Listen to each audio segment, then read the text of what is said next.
Marie Liddy nació en el barrio de Kensington, en Filadelfia. Su infancia estuvo marcada por enfermedades, tensiones familiares y responsabilidades tempranas. A los 5 años, una fiebre escarlatina le dejó secuelas permanentes. A los 12, ya cuidaba al recién nacido de su hermana como si fuera su propio hijo. En 1948, se casó con Arthur Allen Noe. Llevaban una vida tranquila. Él trabajaba como maquinista. Ella se quedaba en casa con los hijos. Entre 1949 y 1967 tuvieron 10 hijos. 8 de ellos murieron, uno por uno, todos menores de 14 meses. Cada pérdida sin explicación. En ese tiempo se hablaba de muerte de cuna, algo repentino, trágico, sin causa aparente. Uno de los niños nació muerto, otro tenía problemas médicos conocidos, pero los demás eran sanos, sonrientes, y se fueron. En 1963, la revista Leaf publicó un artículo sobre ella, Marie la madre en duelo, la casa llena de tumbas diminutas. El público la acompañó en su dolor. Los médicos decían que era posible, pero los susurros ya comenzaban, porque incluso en una época en la que no se entendía bien el síndrome de muerte súbita infantil, 8 pérdidas eran demasiadas. Aún así, el caso se desvaneció. Durante décadas, Marie vivió con su esposo en la misma casa, en silencio, de luto, intocable, hasta que en 1998, un periodista, Stephen Fried, volvió a investigar. Su artículo reabrió el caso. Siguieron los investigadores. Y lo que descubrieron lo cambió todo. Los 8 bebés murieron en circunstancias similares. Cada vez, Marie estaba sola con el niño. En marzo de 1998, Marie participó en una entrevista de 11 horas. Admitió haber usado una almohada para bloquear la respiración de al menos 4 bebés. Richard, Elizabeth, Jacqueline y Constance. No confirmó ni negó responsabilidad por los otros 4. Describió los primeros hechos con palabras simples. Dijo, había una almohada bajo su cara. Presioné su cara contra la almohada hasta que dejó de moverse. Sobre Elizabeth, dijo que luchó, y que presionó hasta que dejó de resistirse. Luego dijo en voz baja, no le digan a mi esposo lo que les conté. Nunca entendió del todo por qué actuó así. Dijo que se sentía muy enferma por dentro. También confesó que, en secreto, esperaba ser descubierta. El 5 de agosto de 1998 fue arrestada. Enfrentó 8 cargos graves por homicidio en primer grado. Su esposo Arthur, de 77 años, no fue sospechoso. Creía en su inocencia. Afirmaba que él no haría daño a nadie. El caso representaba un gran reto. Los hechos ocurrieron décadas atrás. La evidencia física era escasa. Un juicio completo implicaba riesgos. En junio de 1999, se llegó a un acuerdo. Marie se declaró culpable de 8 cargos de homicidio en segundo grado. El juez le impuso 20 años de libertad condicional. Los primeros 5, bajo arresto domiciliario. También debía someterse a una evaluación psiquiátrica. Su edad, 71 años en ese momento, fue un factor. La falta de pruebas sólidas, otro. También había interés en estudiar su mente. Los expertos querían entender por qué una madre terminaría con la vida de sus propios hijos. Los primeros informes psiquiátricos sugerían que podría padecer el síndrome de Munchausen por poder, lo que implicaría causar daño para obtener atención. Otros expertos detectaron rasgos evitativos, dependientes, narcisistas, límite, paranoides y antisociales. Esto podría explicar la necesidad de atención, pero no el hecho de asfixiar. Algunos psiquiatras creían que tenía episodios disociativos. Tal vez no era consciente de sus actos en esos momentos. Ella describía viajes espaciales. Podrían haber sido momentos de pérdida de control. El 29 de junio de 1999, aceptó el acuerdo ante el tribunal. La sala estaba en silencio. Arthur lloró mientras los fiscales repasaban las 8 muertes infantiles ocurridas a lo largo de 20 años. Marie habló poco. Aceptó los términos. Sus últimas palabras en la corte fueron: acepto la responsabilidad. No expresó arrepentimiento ni ofreció explicación alguna. El acuerdo exigía estudios psiquiátricos. El objetivo era entender mejor este tipo de casos. No está claro si esos estudios arrojaron resultados útiles. Algunos expertos advirtieron que las promesas de investigación suelen perder fuerza con el tiempo. Marie pasó 5 años bajo arresto domiciliario. Luego vivió en libertad condicional. Su esposo falleció en diciembre de 2009. Informes de principios de 2010 decían que ella era frágil y vivía sola en su casa en Filadelfia con un gato. Se negaba a hablar sobre su pasado. Falleció el 5 de mayo de 2016 en un hogar de ancianos de Filadelfia, a los 87 años. Pero lo que ocultó la siguiente madre durante 10 años va más allá de lo imaginable. Diana Odell nació en 1953 en Orwell Township, Pennsylvania, pero con el tiempo se estableció en el condado de Sullivan, Nueva York, viviendo en pequeños pueblos como Kauniongalek y Bethel. Se casó con James Odell a finales de los años 70 y en poco tiempo tuvieron 3 hijos, en 1978, 1979 y 1981. Años después, Diane comenzó una relación con otro hombre, Robert Sauerstein, con quien tuvo 5 hijos más entre 1986 y 1999. A simple vista, parecía una madre cariñosa.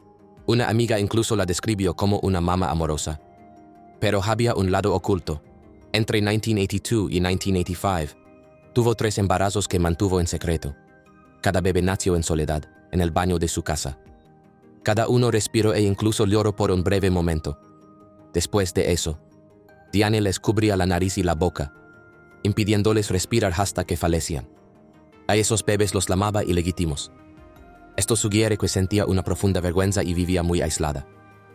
Durante más de 10 años, guardó los restos de esos 3 recién nacidos en una unidad de almacenamiento en Safford, Arizona. Cada uno estaba envuelto en toallas o mantas. Los puso en cajas etiquetadas como cosas de mamá. En mayo de 2003, dejó de pagar el alquiler del lugar. La unidad fue vaciada. El dueño encontró los restos y notificó a las autoridades. Cuando fue interrogada en Pensilvania, Diane primero dijo que los bebés habían nacido muertos. Luego admitió que llegaron a respirar o llorar al nacer. Ese detalle no coincide con un parto sin vida. Afirmó que no podía tirarlos como si fueran basura. Esperaba poder darles algún día un lugar de descanso digno. Pero la evidencia mostró que cada bebé murió por asfixia. Sus cuerpos habían permanecido ocultos durante años. ¿Por qué no buscó ayuda cuando la necesitaba? Que la llevó a calar y cuidarse sola con cada recién nacido. El estigma en torno a sus embarazos pudo haberla atrapado.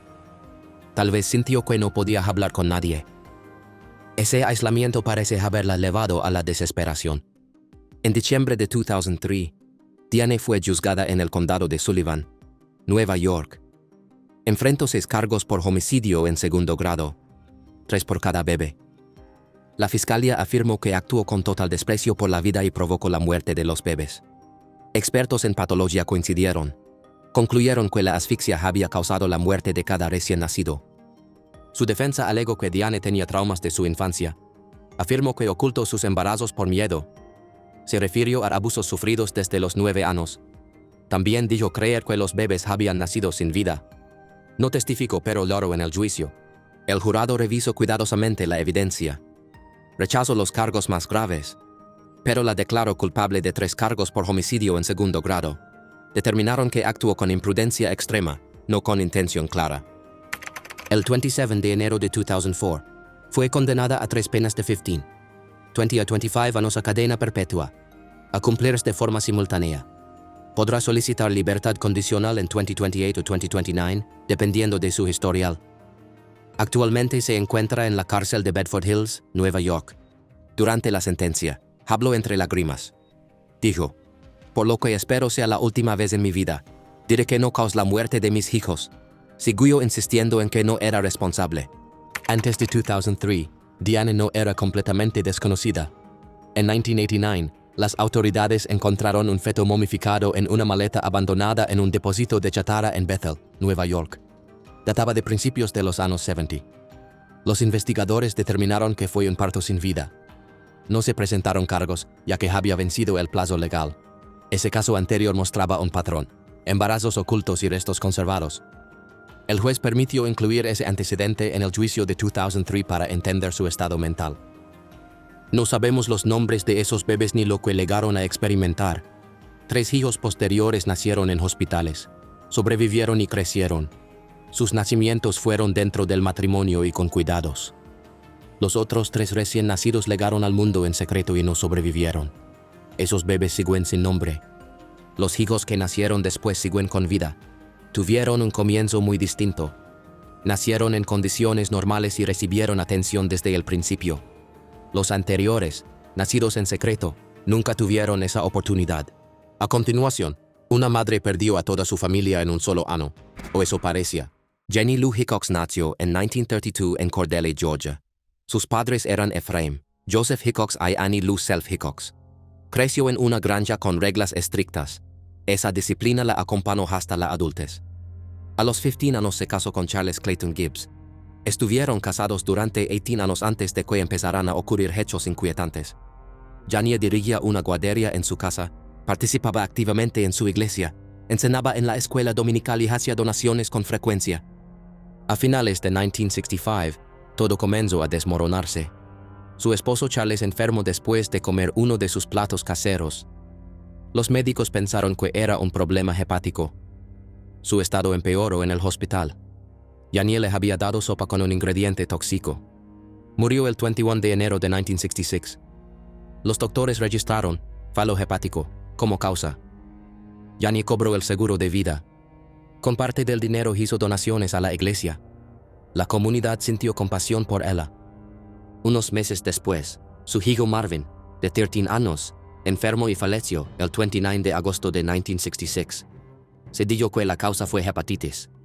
Janie reclamó otro seguro y donó más dinero. Luego, el 23 de enero de 1967, su hijo Melvin, de 16 años, enfermó y también murió. La causa fue atribuida a una extraña afección muscular. Una vez más, cobró el seguro y donó a la iglesia. Para la primavera de 1967, solo quedaba en casa su hijo mayor, Roger, de 19 años, quien tenía un hijo pequeño llamado Ronnie. Primero, Ronnie enfermó y murió. Un mes después, Roger también cayó enfermo y falleció. El médico de la familia notó un patrón extraño. Envió muestras para análisis. Los resultados revelaron sustancias tóxicas. La preocupación creció. Janie fue arrestada el 24 de diciembre de 1967. Se exhumaron los cuerpos de su esposo y sus hijos. Las pruebas mostraron arsénico en todos ellos. Esto confirmó que las muertes no habían sido naturales. Frente a esta evidencia, el caso en su contra se fortaleció. Al principio fue declarada no apta para enfrentar juicio y fue enviada a un hospital estatal, donde ayudaba en la cocina. Más tarde fue considerada mentalmente apta. Las autoridades dijeron que había causado las muertes para cobrar los seguros. Su propia explicación fue que pensaba que iba a morir y quería que su familia la esperara después de la muerte. Admitió su culpabilidad. El tribunal le impuso 5 cadenas perpetuas, una por cada miembro de su familia. Cumplió su condena en la prisión de Hardwick, donde fue descrita como una reclusa ejemplar. Se le negó la libertad condicional en todas las ocasiones. En 1999, su salud se deterioró debido al Parkinson avanzado. Fue liberada bajo el cuidado de su hermana. Falleció el 7 de febrero de 2010 en un asilo en Douglasville, Georgia, a los 77 años. No se registraron últimas palabras ni una comida final especial. Su historia terminó en silencio. Muestra cómo alguien aparentemente devoto puede ocultar acciones terribles bajo una fachada de generosidad.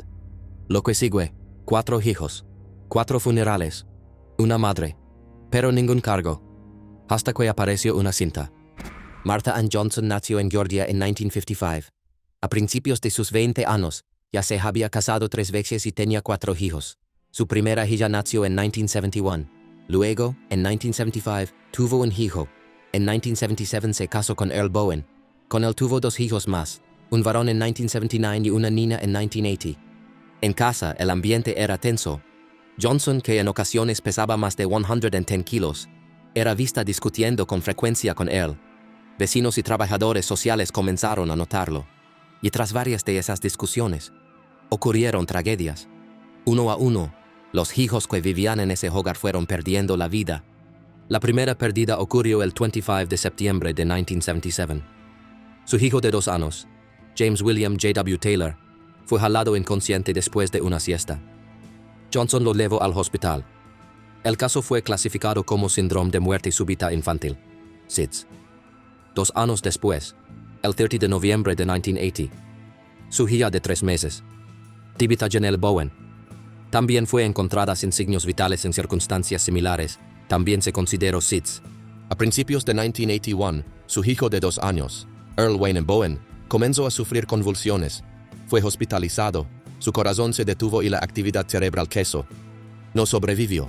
Un trabajador social señaló más tarde que la hija mayor de Johnson, Jenny Ann Wright, de 11 años, confesó sentir miedo de su madre. En ese momento, las autoridades no encontraron pruebas. Los niños regresaron al hogar. La última pérdida ocurrió el 21 de febrero de 1982. Jenny Ann fue encontrada boca abajo en la cama de su madre, con espuma en la boca. Los médicos forenses determinaron que había muerto por asfixia. Los paramédicos y doctores no lograron reanimarla. Cada niño se volvió inconsciente poco después de fuertes discusiones entre Martha y Earl. Con el tiempo, los investigadores detectaron un patrón. En diciembre de 1988, un artículo de periódico destacó la secuencia sospechosa de muertes. Las autoridades del condado de Clayton reabrieron el caso. El 3 de julio de 1989, la policía grabó una confesión en video. Johnson declaró que durante peleas con su esposo, usó el peso de su cuerpo para aplastar a Jenny Ann y a su hijo James mientras dormían. Dijo que lo hizo como castigo hacia su esposo. Negó haber hecho daño a los dos hijos más pequeños. Explicó que su peso, cercano a los 110 kilos, lo hizo posible. Cuando le preguntaron por qué lo hizo, respondió: quería castigarlo, vengarme. Se sentía traicionada por sus separaciones breves. Dirigía su furia hacia los niños. Su juicio comenzó en abril de 1990 en el condado de Clayton. En la corte retiró su confesión, pero el jurado vio el video grabado. Expertos testificaron que la probabilidad de que 4 niños murieran por causas naturales en pocos años era extremadamente baja. La defensa intentó cuestionar esos datos. Más tarde, el Tribunal Supremo del Estado concluyó que esas estadísticas no afectaban el resultado, dada la confesión grabada. El 5 de mayo de 1990, el jurado declaró a Johnson culpable de causar intencionalmente la muerte de Jenny Ann. Fue condenada a cadena perpetua sin derecho a libertad en ese momento. Apeló. En julio de 1991, la Corte Suprema Estatal confirmó la condena y la sentencia. Aunque legalmente fue condenada solo por una muerte, muchos autores la vinculan con las 4 perdidas. En enero de 2020, después de casi 30 años en prisión, recibió una aprobación preliminar para su liberación. A pesar de las objeciones de autoridades locales y familiares, fue formalmente liberada el 23 de marzo de 2020. Hasta junio de 2025, vive fuera de prisión, aunque sigue legalmente condenada por la muerte de su hija. Durante años, el próximo caso pareció ser una simple cadena de mala suerte, hasta que apareció una confesión escalofriante. Mary Beth Rowe nació en 1942 en Duanesburg, Nueva York. Sus padres eran Ruth y Alton Rowe. Sus primeros años fueron difíciles. Su padre trabajaba largas horas en una fábrica y había servido en la Segunda Guerra Mundial. Su madre casi no estaba presente. Mary Beth a menudo se sintió no deseada. Pasó de casa en casa entre familiares. Más adelante diría que se sentía como una hija por accidente. Ya adulta, trabajó como asistente de enfermería en el Hospital Ellis, cuidando a pacientes.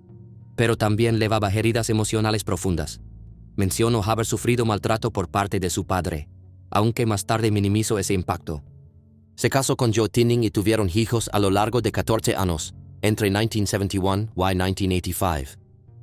En ese tiempo, perdieron a 9 de ellos: Barbara, Joseph Jr., Jennifer, Timothy, Nathan, Michael, adoptado, Mary Frances, Jonathan y Tammy Lynn. Las 2 primeras muertes estuvieron ligadas a problemas médicos. Joseph Jr. tenía un defecto cardíaco.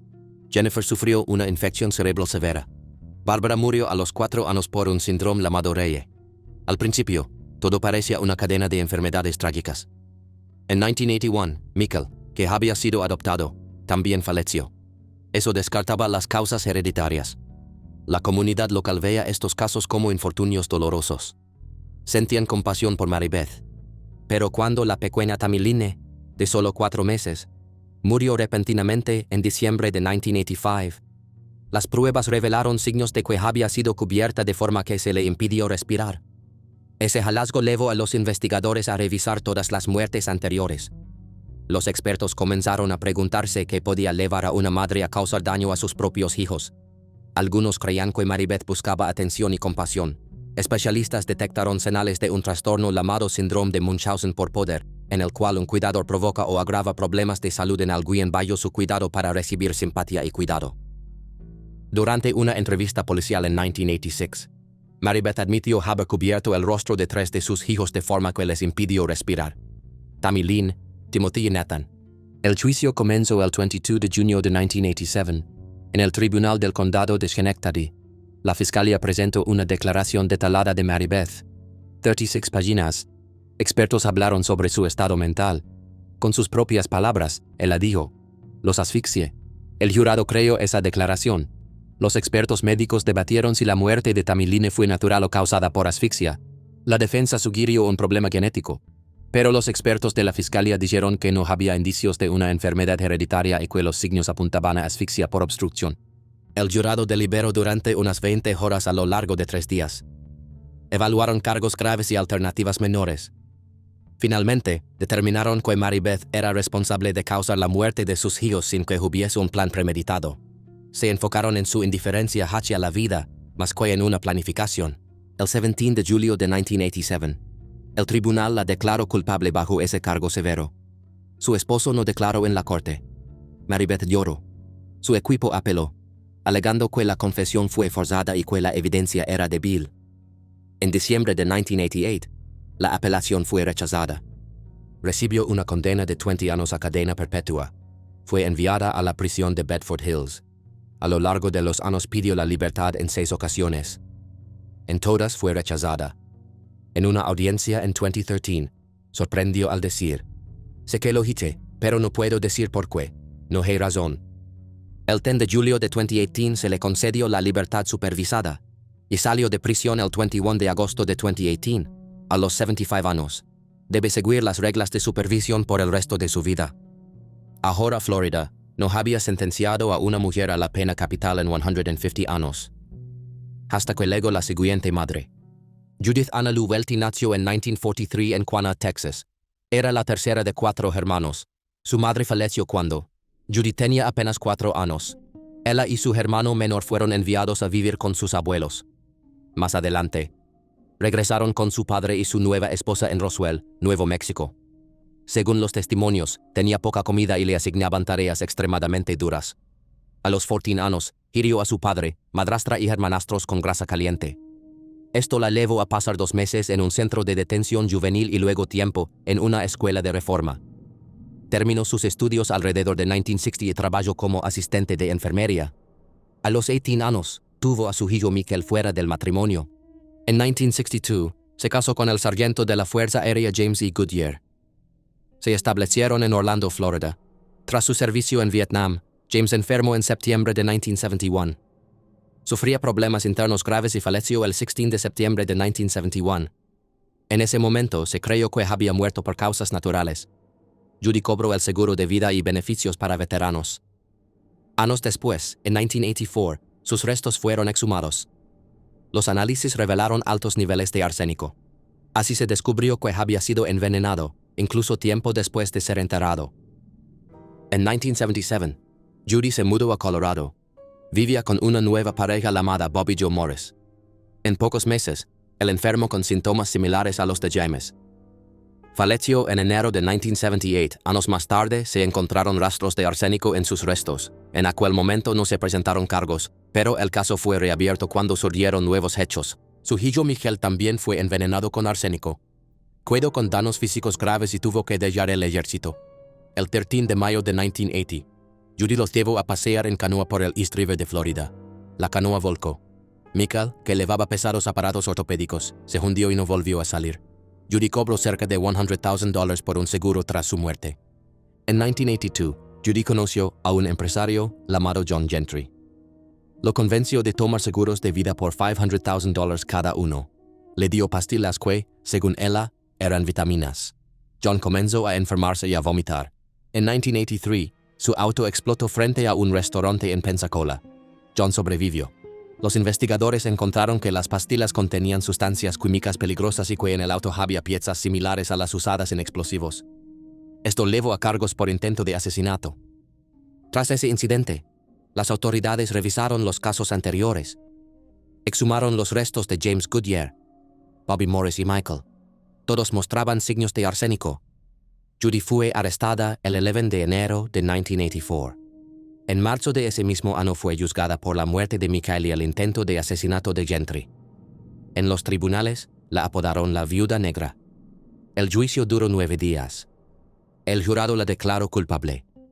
Recibió cadena perpetua por el caso de Michael y 12 años por el intento contra Gentry. En 1985, Enfrentó otro juicio en Florida por el asesinato de James Goodyear. Recibió la pena más severa permitida por la ley estatal, la pena de muerte. Su motivo era el dinero. Cada muerte o intento trajo consigo grandes sumas de seguros, que totalizaron alrededor de $240,000. Sus actos mostraban una falta total de empatía hacia las personas cercanas a él. Sus apelaciones se extendieron hasta la década de 1990. A principios de marzo de 1998, presentó varias solicitudes legales. La Corte Suprema de UU y la Corte Suprema de Florida las rechazaron. El 30 de marzo de 1998, se ejecutó su sentencia en la prisión estatal de Florida. Fue la primera mujer ejecutada en Florida desde 1848 y la primera en los Estados Unidos por ese método desde 1976. Su última comida fue brócoli y espárragos al vapor, fresas, rodajas de tomate y té caliente con limón. Al preguntarle si quería decir unas últimas palabras, respondió con calma: «No, señor. Lo que viene, unos miembros de una familia muertos». Una mujer sonriendo durante todo el proceso. Nanny Doss nació en noviembre de 1905 en Blue Mountain, Alabama. Sus padres eran Louisa y James Hazel. Fue la mayor de 5 hermanos. Su hogar era áspero, su padre la trataba con dureza, la mantenía fuera de la escuela y no permitía que ella ni sus hermanas usaran maquillaje ni asistieran a eventos sociales. A los 7 años sufrió un golpe en la cabeza durante un viaje en tren. Más tarde aseguró que aquel daño le provocaba desmayos y fuertes jaquecas, y que influyó en sus actos posteriores. Pasaba gran parte del tiempo leyendo novelas románticas y columnas de corazones solitarios, sonando con una vida más clamorosa y sintiéndose sola e insatisfecha. A los 16 años se casó con un compañero de trabajo, Charlie Braggs, con quien tuvo 4 hijas. 2 murieron luego, supuestamente por intoxicación alimentaria, y las sospechas comenzaron a crecer. Tras esas pérdidas, Charlie se marchó con una de las niñas y se divorció de ella. En 1929 contrajo matrimonio con Robert Harrelson. Años después, cuando él abusó de ella tras una noche de alcohol, Nanny añadió veneno a su bebida. Él murió y ella cobró el seguro. Durante esa época cuidaba a su nieto, Robert Lee Haynes, quien enfermó y falleció bajo su cuidado. Él la volvió a recibir un cobro de seguro. Su tercer esposo, Arlie Lanning, aparentemente murió de problemas cardíacos. Poco después, su casa se incendió y Nanny cobró otra póliza. Más tarde, la madre de Arlie falleció, tranquilamente mientras dormía. En enero de 1952, la propia madre de Nanny enfermó tras tomar algo que ella le había dado y murió.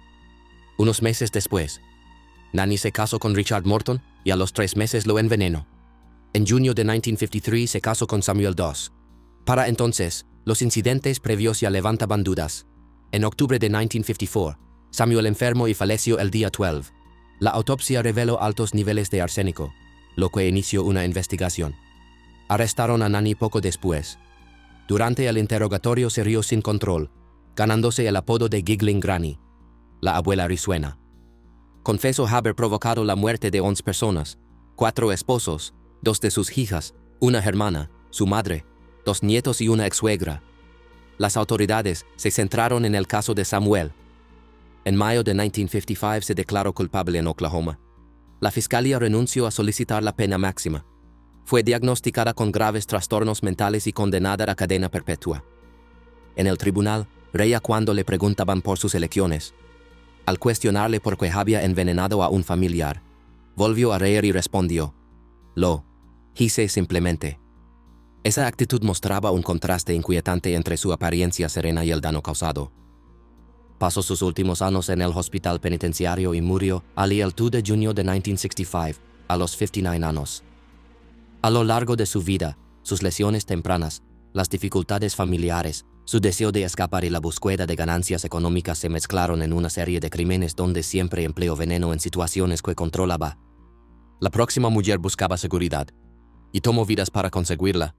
Lydia Danbury Sherman nació en 1824 en Burlington, Nueva Jersey. Sus padres fallecieron cuando ella era apenas una bebé, por lo que su tío, John Clagay, la crió en su granja. Aprendió a trabajar desde pequeña. A los 16 años empezó a trabajar como costurera, y a los 17 se casó con Edward Struck, un hombre casi 20 años mayor que ella, quien trabajaba como oficial de policía en Yorkville. Con el tiempo tuvieron 7 hijos. La familia se mudó a la ciudad de Nueva York, a la calle 125.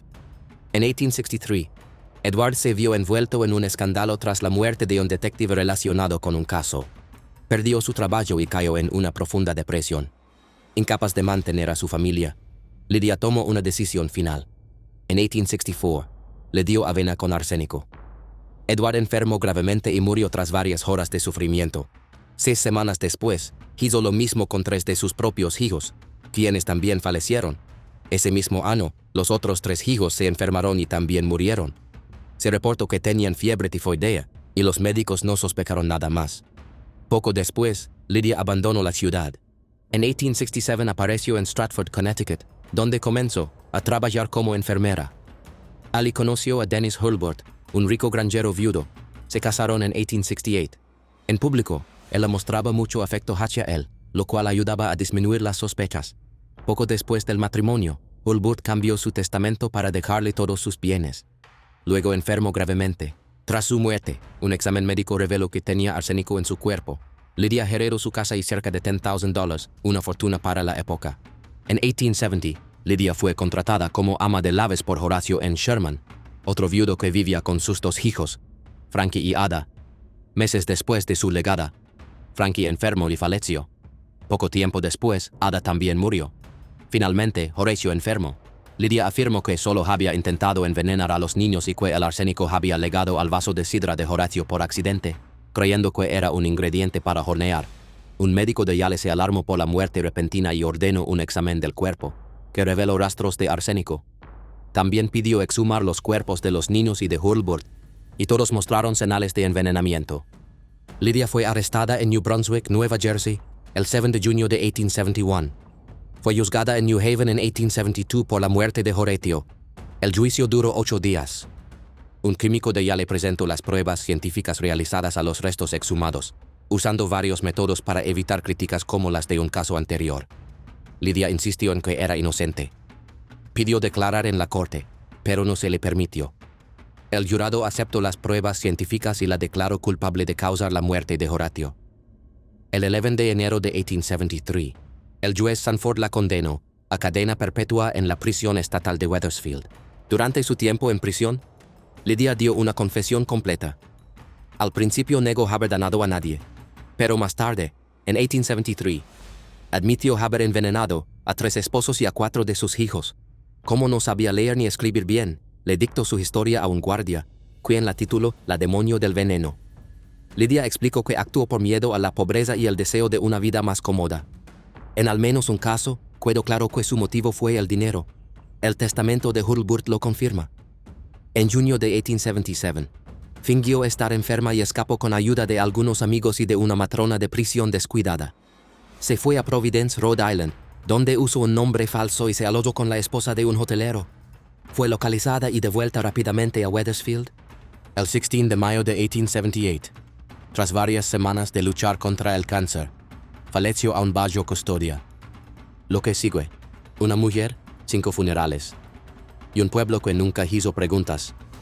Lydia Anna May Trueblood nació en 1892 en Catesville, Missouri. Era una de 11 hermanos. Su familia era trabajadora y religiosa. Cuando era niña, se mudaron a Twin Falls, Idaho, donde su padre trabajaba en una granja. Tenían buena reputación y llevaban una vida tranquila. En 1912, Lydia se casó con Robert Dooley. Vivían en un pequeño rancho junto con Ed, el hermano de Robert. En 1913, Lydia tuvo a su única hija, Lorraine. Al principio, parecía una esposa y madre ejemplar, siempre educada, bien vestida, dedicada.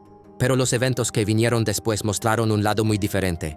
Entre 1915 y 1920, varias personas cercanas a ella fallecieron en circunstancias sospechosas. Cada vez, Lydia cobraba seguros de vida. En 1915, Lorraine, con solo 2 años, murió. La causa oficial fue fiebre tifoidea por agua contaminada. Pocos meses después, Ed también falleció, supuestamente por intoxicación alimentaria. Poco después, su esposo Robert también murió, también atribuido a fiebre tifoidea. Cada pérdida trajo un pago de seguro para Lydia. En esa época, estas enfermedades eran comunes, y las autoridades no investigaron más. En 1917, Lydia se volvió a casar, esta vez con William McCaffrey. Él murió antes de que cumplieran 4 meses de casados. La causa: influenza. En 1919, se casó con Harlan Lewis. quien también falleció meses después. En 1920, se casó con Edward Meyer, quien igualmente murió en menos de un año. 5 esposos, un cuñado y una hija habían fallecido, todos asegurados a favor de Lida. Fue un familiar del primer esposo, Earl Dooley, quien notó el patrón. Sospechó y alertó a las autoridades. Los cuerpos fueron exhumados. Todos mostraban rastros de arsénico. En esa época, el arsénico se encontraba en productos como el papel para atrapar moscas. Alguien con conocimientos podía remollarlo en agua y obtener veneno. En dosis pequeñas, el arsénico imitaba síntomas comunes como gripe o fiebre tifoidea, dificultando su detección. Las pruebas eran claras. Lida ya se había mudado a Hawái, donde se casó con un sexto esposo, el oficial naval Paul Southard. Cuando fue arrestada en Honolulu en 1921, Paul no sabía nada de su pasado. Al principio la apoyó, pero la dejó al conocer toda la verdad. La llevaron de regreso a Idaho. El juicio se centró en la muerte de Edward Meyer y comenzó en octubre de 1921. Duró 6 semanas y atrajo mucha atención pública. Más de 150 testigos declararon. La prensa la apodó Lady Bluebeard por la figura legendaria que mataba a sus parejas. La defensa dijo que todas las muertes fueron naturales. Pero los expertos tenían resultados de laboratorio. Un químico testificó que el cuerpo de Meyer contenía 0.05 gramos de arsénico, una cantidad anormalmente alta. Tras más de 20 horas de deliberación, el jurado la declaró culpable de homicidio en segundo grado. Fue condenada de 10 años a cadena perpetua. En prisión, Lida volvió a usar su carisma. Hizo amistad con guardias y reclusos. En 1931, comenzó una relación con otro preso, David Minton. Logró que un guardia le facilitara herramientas, cortó los barrotes y escapó usando una cuerda hecha de sábanas. David la esperaba afuera, pero él lo dejó y se fue con un séptimo esposo, Harry Whitlock. Ese matrimonio también fracasó. Las autoridades la encontraron en Denver. Se había tenido el cabello, tenía fundas doradas en los dientes y usaba un nombre falso. Al ser detenida dijo, esperaba que me atraparan. Fue enviada de nuevo a prisión, por buen comportamiento. Su condena fue reducida. En 1941 obtuvo libertad condicional. En 1943 fue perdonada por completo. Después mantuvo un perfil bajo. Se casó nuevamente, esta vez con Hal Shaw. Los familiares de Shaw la rechazaron al conocer su pasado. Él luego desapareció, aunque nunca se probó su relación con Lida. Se mudó a Utah y vivió en silencio. El 5 de febrero de 1958, murió por problemas cardíacos. Fue encontrada caída en la calle, con una bolsa de víveres. La autopsia reveló pérdida severa de cabello, posiblemente por exposición prolongada al arsénico u otra enfermedad crónica. Fue enterrada bajo el nombre de Anna E. Shaw en Twin Falls. Nunca fue acusada formalmente por todos los casos sospechosos. Solo cumplió poco más de 10 años por un caso. Las muertes de su hija, 4 esposos y su cuñado quedaron sin juicio. No se registraron palabras finales, pero durante su segunda captura, dijo claramente, esperaba que me atraparan. Sarah Jane Whiteling nació en 1848 en Alemania y luego a Estados Unidos siendo lactante. Creció en Iowa tras la muerte de su madre y nunca asistió a la escuela. Desde muy joven trabajó como empleada doméstica. En 1868 se casó con Tom Brown en Clinton, Iowa. Él acabaría en prisión por saqueos después del gran incendio de Chicago. Sarah se mudó entonces a Filadelfia, donde tuvo a su hija Bertha con Thomas Story, dueño de un salón de ostras. Bertha nació fuera del matrimonio. En marzo de 1880, Sarah se casó con John Whiteling, conductor de tranvía, y llevó consigo a la pequeña Bertha, de casi un año. En 1886 nació su hijo William, al que llamaban Willie. La vida en Filadelfia era dura. John pasaba temporadas sin empleo y tenía problemas de salud. Sarah trabajaba largas jornadas para sostener el hogar y también sufría dolencias, a veces relacionadas con su menstruación, lo que algunos sostendrían más tarde que afectaba su estado mental. Durante apenas 3 meses de 1888, Sarah administró arsénico, extraído del veneno para ratas, Rough on Rats, a cada miembro de su familia, convencida de que así les evitaba sufrimientos o ayudaba a sí misma. John recibió una dosis pequeña en su ponche de huevo mientras ella lo cuidaba durante una enfermedad. Murió el 30 de marzo. En un principio, los médicos dictaminaron inflamación intestinal. Sarah cobró un seguro de vida de unos $230 y declaró que John se había envenenado voluntariamente, aunque el forense empezó a sospechar. Bertha, de 9 años, fue la siguiente. El 24 de abril, Sarah le dio una cucharada de arsénico cada media hora hasta que aparecieron los síntomas. El acta de defunción indicó fiebre tifoidea. Había asegurado a la niña por $122 y luego confesó que temía que Berta se volviera pecadora y perversa. Willie enfermó el 26 de mayo con congestión intestinal y murió al poco tiempo.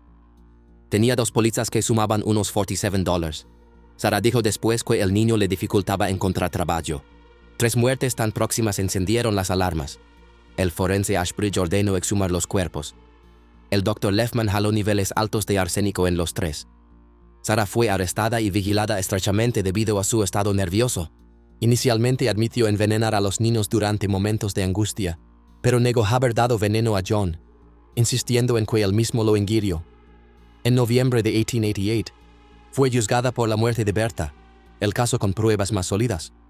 La defensa alegó que no estaba en pleno dominio de sus facultades, señalando trastornos cíclicos severos.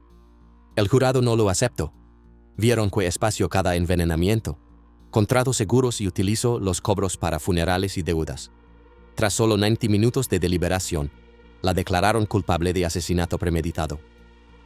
Solicitó un nuevo juicio y pidió clemencia al gobernador Beaver. Ambas peticiones fueron rechazadas. Incluso una campaña de mujeres locales en favor de la conmutación fracasó.